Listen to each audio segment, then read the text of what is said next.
Sveiki visi mūsų girdintys ir klausantis. Tęsėme mūsų laidas. Verslo aktualijų laidoje šį kartą apie komandą.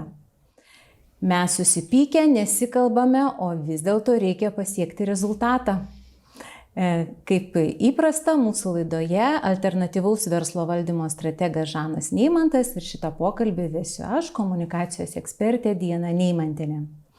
Žanai, strateginėse sesijose ar apskritai valdybose matote komandas. Kiek tokia situacija, kai iš tikrųjų pasistebi įtampos, kažkokie konfliktai dažna, nes komanda tam ir yra, kad siektų rezultato, kiek pastebit, kad ir įtampose komandos dirba? Tai verslė tokia yra, kad verslė tos įtampos sočiai ir žmogiškai, ir kaip sakyti, yra visada ir geruoju laikotarpiu yra ko siekti ir tada vienas kitam, pačelendžina, šiais laikais sakoma, kad pasiekti kažko. Tai tos įtampos pakankamai.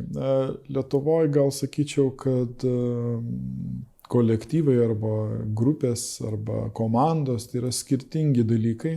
Ir labai įvairios yra, tiek valdybos, tiek komandos organizacijose, tiek top management, tai yra labai skirtingi. Yra labai tu gali pajausti, pavyzdžiui, iš ko jaučia mane, arba kur yra stiprios komandos ir nestiprios. Tai stiprios komandos pasižymi įdomiais tokiais indikatoriais, kad dažnai stiprios komandos yra labai orientuotos į tikslą, ir komandos nariai yra labai skirtingi, atvirumas yra labai aukštas ir net sakyčiau, tokie konfliktai yra atviri, gal taip sakyčiau.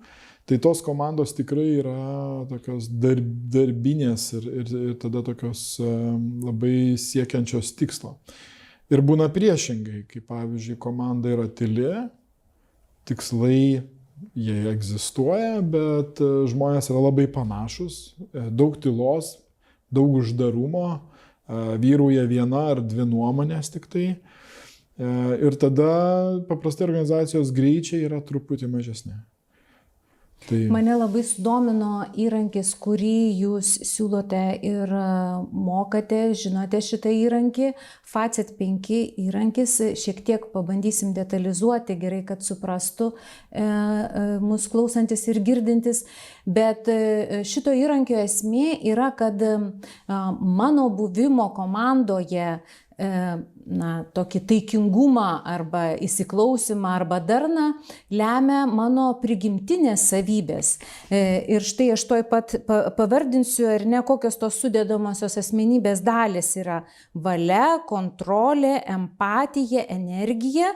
Ir tie asmenybiniai veiksniai dažniausiai kažkuris galbūt yra dominuojantis ir lemia mano tipažą, mano elgseną. Padetalizuokit šitą įrankį ir po to pakomentuokit, kaip jeigu viena, pavyzdžiui, sakykime, kontrolė išreikšta, kas vyksta santykiuose komandai. FACET 5 yra vienas iš šiuolaikiškų įrankių. Tai yra paremta didžiojo penketo teorija, ką jūs išvardinot: valia, energija, empatija, kontrolė ir emocingumas. Yra 5 savybės tokios didžiosios, per kurias, sakoma, galima padaryti, žmogaus tipologinį paveikslą. Reikėtų ir norėčiau paminėti, kad šitą teoriją, naujesnės teorijas bent aš nežinau, ir jau tenka dirbti daugiau negu 20 metų. Ir ta teorija apibendrina daugelį teorijų. Yra moksliškai pagrįsta, tai apibendrina ir Ketlerio 16, ir disko metodika, kuri Lietuvoje paplitusi, ir 16 faktorių, ir Belbino teorija ir taip toliau. Tai šitas, ką dabar jau ir tenka taikyti, tai dabar kokią naudą galima gauti. Tai dažnai mes kalbame apie profesionalumą ir jeigu pasakyčiau taip pat, paimkim asmenį, Tai ar samdom, ar kalbam, arba norim suprasti, kuo komanda stipri. Tai ir jis, pavyzdžiui, kažkoks yra komandos specifinis narys. Sakykime, kažkada vis nuolat prieštaraujantis. Kažkuo kitoks. Tai va ta dalis profesionalumo, kompetencijos, žinių, sugebėjimo mes kalbame. Ir dažnai Lietuvoje nekalbam apie tą, ką tas įrankis siūlo, tai yra mūsų kaip individualaus žmogaus toksai žemėlapis. Tai vat pavyzdys būtų, pavyzdžiui, paimkim, kad žmogus tiesiog turi labai išreikštą kontrolę. Ne? Ir nuolat, pavyzdžiui, konfliktiškas. Jo, ir nuolat konfliktiškas. Ne? Tai tada akivaizdu netgi galima pasakoti, kur jis bus konfliktiškas. Nes jeigu žmogus kontroliuoja, tai reiškia, jis nuolat kažką matuoja, išsako, kad netinka, nes žmonės su išreikšta kontrolė pernelyg dažnai viską matuoja, nori įstandartizuoti, įterpti į rėmus, tada priekaištus tuo pačiu sako, nes kažkas aišku nepasieks tų standartų ir taip toliau. Tai šitas įrankis padeda net susikalbėti arba įvardinti tam tikras sritis, kur gali būti nesuprastas, arba jisai dažnai, kai teko, reiškia, viena mes kalbame apie komandą, bet čia reikia suprasti, kad komanda susideda iš skirtingų narių ir kiekvienas narys yra unikalus. Ir gali taip nutikti, kad, pavyzdžiui, visa komanda yra kontroliuojanti. Tiesiog susirinkom tokie, kokie vienas į kitą panašus. Ir jiem labai faina, tarp kitko, bus, nes jie visi sutars dėl standartų, ką siekia, kur daro, kaip daro, bet tikėtina, kad su kūrybingumu tai nebus daug, nes kontrolė yra tam tikra, reiškia, sukuria tam tikrą erdvę, uždarą ir kūrybinių idėjų tikėtina, kad nebus komandoje toje vietoje, dėl to, kad vyrauja vieni ir kiti faktoriai.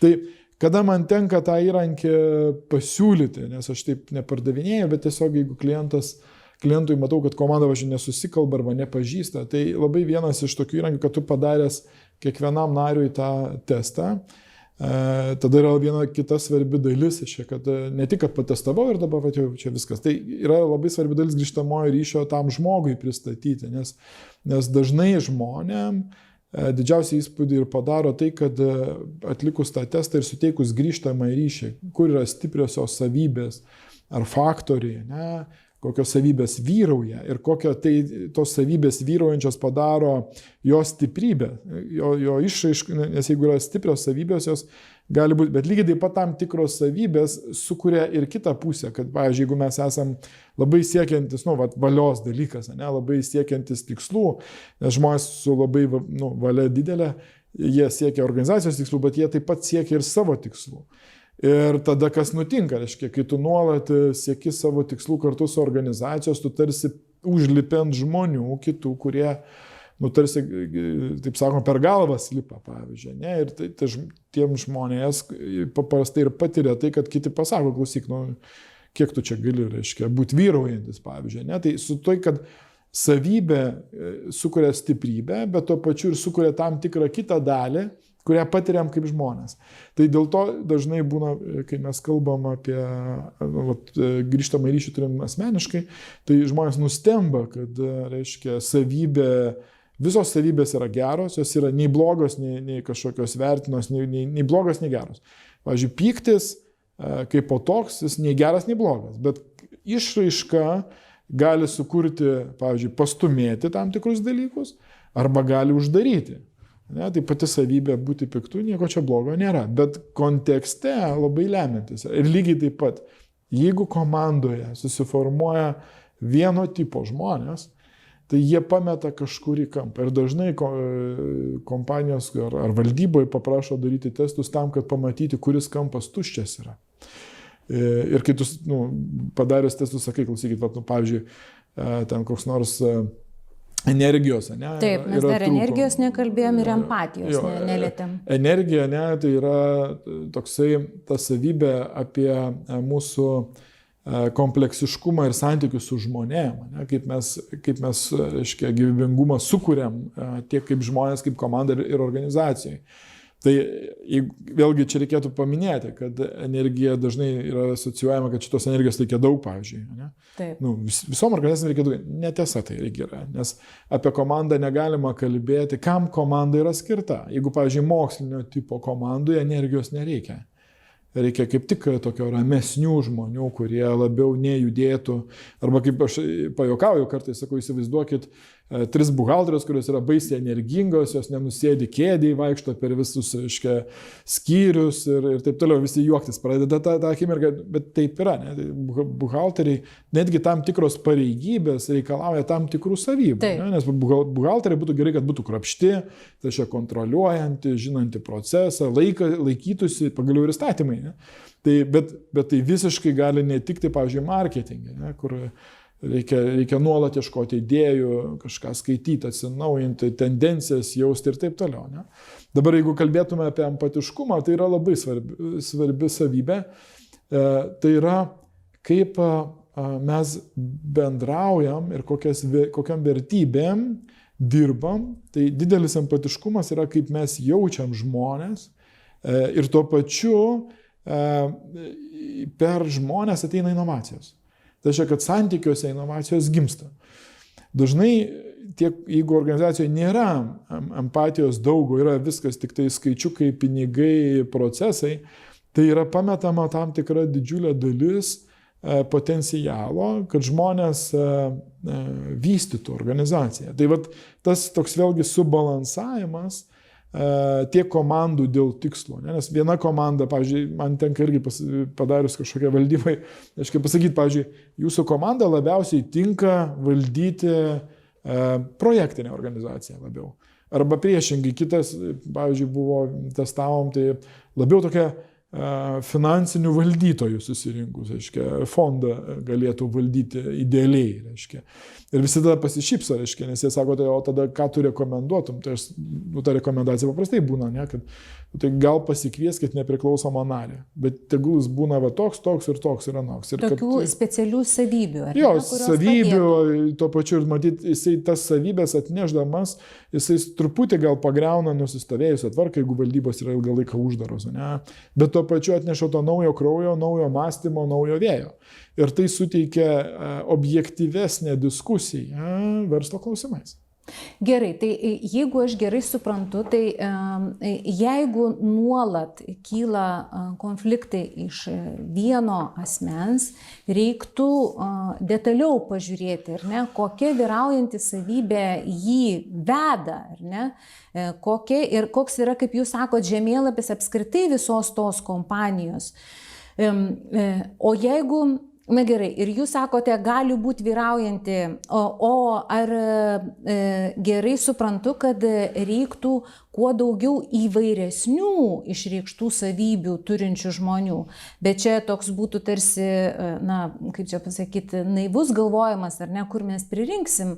Ar dažnai jūs pastebit, kad tarsi atrodytų, kad vyrauja vienos savybės, o kada atliktas testas, išaiškėja, kad prigimtinės žmogaus savybės yra kitos, bet nepanaudojamos. Ar mes esam drąsūs elgtis pagal vyraujančią savo asmenybės savybę komandai? Deja, dažnai turėčiau pripažinti, kad testas atspindi daugiau realybės negu tai, ką žmonės apie jį kalba. Bet čia reikėtų atskirti du dalykus. Ne? Pirma, tai yra, galima būtų užduoti klausimą tai apie tą skirtingumą, ne? Kad yra paradoksas. Kuo įvairesnis žmonės susirenka, tuo objektyvesnė ir platesnis mūsų tas valdymo ar turinio ar kažkokio dalyke pažinimas ir gilesnis gali būti. Bet reikalauja naujų savybių. Atsiranda reikalavimas susikalbėti. Ir va čia būna jau ta irgi dalis, kad stiprios komandos, būdamos labai stiprios asmenybės, turi tam tikrą laiką ir skirti pažinimui. Ir jeigu mes nepažįstam ir ignoruojam tam tikras savybės, tai taip tie konfliktai ir gimsta, nes pasąmoningai mes reaguojam, pavyzdžiui, į kažkokį asmenio savybę arba kažkokį būdą, dažnai sako, mane nervuoja tas ir tas, dėl to, kai jis elgiasi taip ir taip. Bet kai tu padarai testą, tu sakai, taip ir bus. Ir tu nebekovok, reiškia, ir tada sako, tai jis toks. Bet tave nervuoja dėl to, kad tam tikros savybės sujaudrina, ne? Ir kai tu tą pasakai, žmonėm tiesiog nukrenta toks, reiškia, tai va, man atsakė į klausimą, kodėl aš reaguoju į tam tikrus dalykus. Nes mes esam skirtingi. Ir apie save, ar ne, ateina atsakymas, ir apie santykį su komandos nariu. Taip. Ir kai įsivardini, tai tada jau daug paprasčiau, ar ne? Tu žinai, kad tiesiog ir man kils ta reakcija ir aš nieko nenoriu čia pakeisti, nes jis tiesiog turi tokių savybių. Tai va čia yra tas komandos, labai daug gražių posakių esu parinkęs, tokių kažkada Šikšta berods sakė, labai faina tokia idėja, kad stipri komanda verta tiek, kiek yra jos silpniausias narys. Ir Facetas nieko čia, kaip sakyti, neprideda. Iš tikrųjų yra tas dalis, kad labai yra svarbu turėti stiprią komandą su skirtingumais, bet dar ir susikalbančią, nes jeigu pažįstančią vieną kitus. Dažnai mes apie tai nepagalvojam iki tam tikrų dalykų. Ne? Vat, kai vyksta konfliktas arba kažkokios būna, top menedžmentas staiga susiskirsto į 4 grupelės, jeigu didesnis yra, reiškia, ir pradeda tarpusavį kovoti. Ne? Ir savininkas jausdamas, kad tai kažkas negerai, jis jaučia, kad yra blogai, kad ten kažkokios grupuotės tokios pasąmoninės susiformavo, kažkas labiau į vieną pusę, kažkas į kitą ir sako, bet mes tai laive sėdim kartu. Ir sakau, taip, bet o kodėl jūs nesusikalba? Mes nežinome, mūsų taip interesai, bet sakau, tikslai visiems vienodi. Laivas tas pats. Ir padarai testą ir sakai, klausykit, žiūrėkit. Vat jūs savo interesus supranta taip, ne? Jūsų asmenybei tai reaguoja taip. Ir kai tu pradedi kalbėti dėlioti, tu pamatai visą žemėlapį, kad pasirodo, čia kažkas kažko nesuprato, čia buvo sunku ir tai asmeninė ambicija užgauta tik dėl to, kad jisai neskyrė laiko pažinti kolegai ar ten pats nepripažino tam tikrų savybių. Nes čia yra normalus, laisvas, geras vadovas arba valdyba turi skirtingume rasti daugiau atsakymų. Nes jeigu esam vienodi, tai mes matom per tą patį langą tą patį vaizdą. Bet jeigu žmonės sugeba matyti pro skirtingus langus ir juos palyginti, įvardinti, sudėti, tai yra didžiulė vertė, kuri atsiranda tiek iš žmogiškojo potencialo, tiek tada, pavyzdžiui, yra tekę daryti komandą ir, pavyzdžiui, komanda neturėjo kontrolierius. Labai kūrybiška komanda, labai daug idėjų, visko. Bet jie sakė, mes turim problemą, mes nei vieno projekto iki galo neuždarom, arba nesusiskaičiuojam, arba prašaunam. Ne? Ir padarius testą buvo akivaizdu, kad tiesiog sudėjus visas savybės į kontrolę, atsakingumą, pasirodė jie labai ir kūrybiški, bet nieks nevaldo proceso. Ir kai ateidavo toks žmogus, kuris mėgsta tos dalykus, jį išstumdavo tiesiog. Todėl, kad jis nebūna kartu, reiškia, neverda idėjose, jis kažkokius sunkius klausimus. Ir kai žmonėm sudėlioja tam tikrus dalykus, kad jie naudotų tą žmogų su tokiom savybėm, jų rezultatui pagerinti. Ir tada tu matai nebe priešą, o pagalbininką. Ir tada yra komandos pradeda stiprėti, kai jie vieni kitus papildo.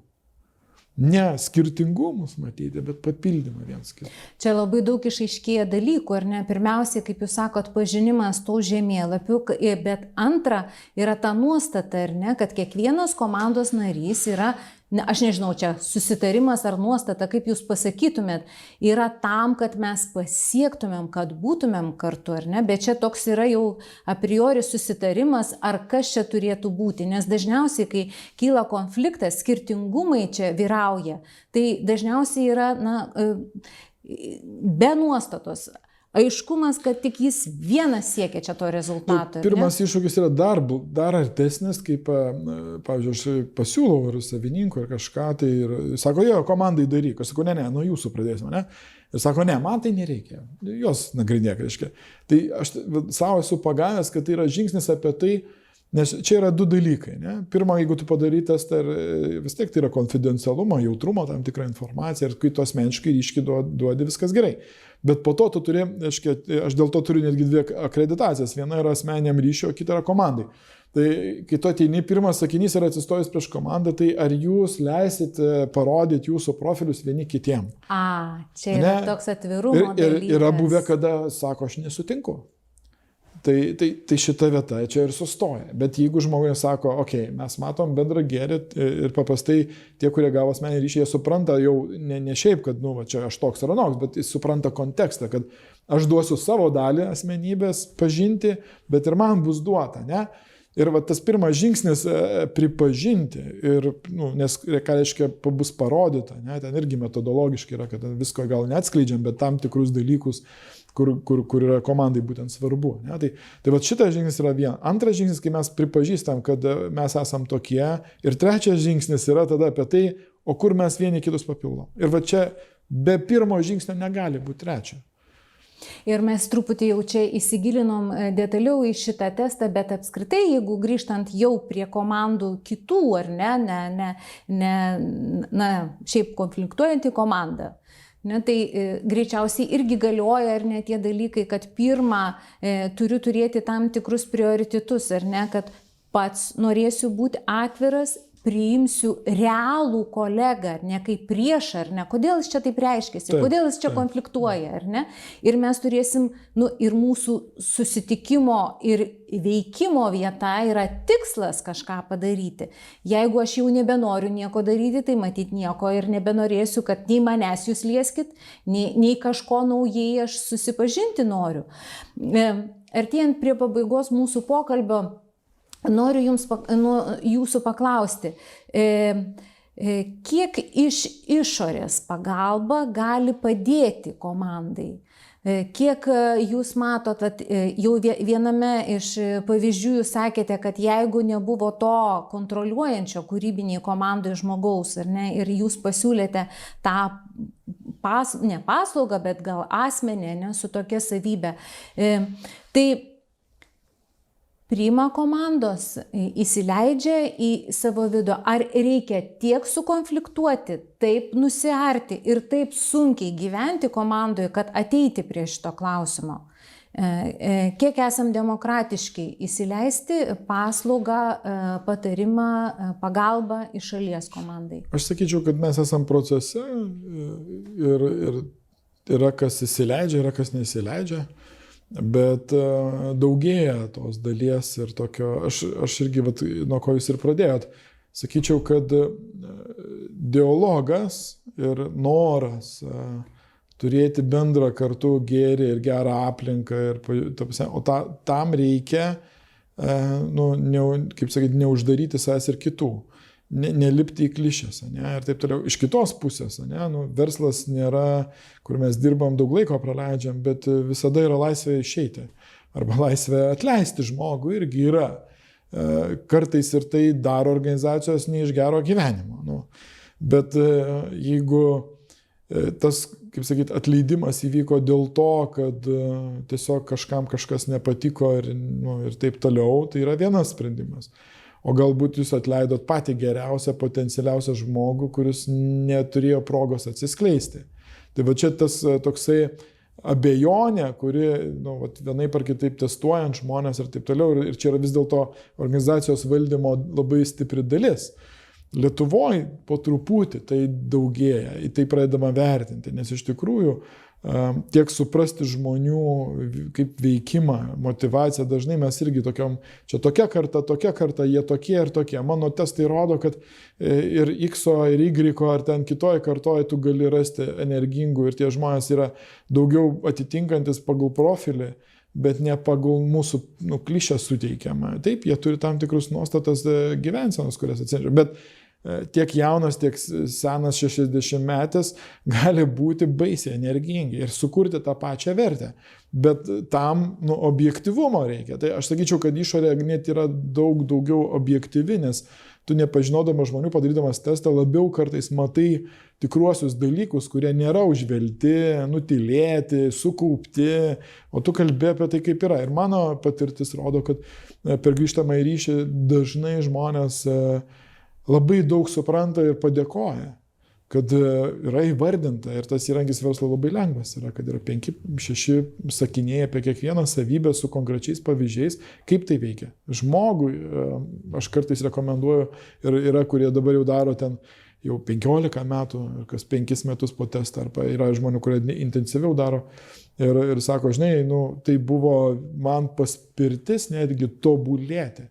Tiek vadovavime, tiek pažinime, nes tas testas atsako daug ir apie lyderystės kompetencijos, ir apie tave kaip žmogų, ir apie tave kaip rolę, kokiai tu roliai tinki labiausiai, arba kur tu gali didžiausią savo potencialą išskleisti. Tai aš linkėčiau čia tą testą visiems pasidaryti kaip investicija, jau nekalbant apie valdybą ar ten kitus vadovus, kurie vadovauja. Tai čia yra puikia investicija į savęs pažinimą ir savo stipriųjų pusę. Taigi, žodžiu, pykstamės, nieko tokio, pažiūrėkim, kas giliau už mūsų pykčių, pažiūrėkim, kas mūsų bazė, kuri, arba tas žemėlapis asmenybinis, kuris lemia, ir pabandykim suprasti. Tai tik tai, aišku, prioritetas visada būtų tas tikslas, kad aš norėčiau dar tą daryti.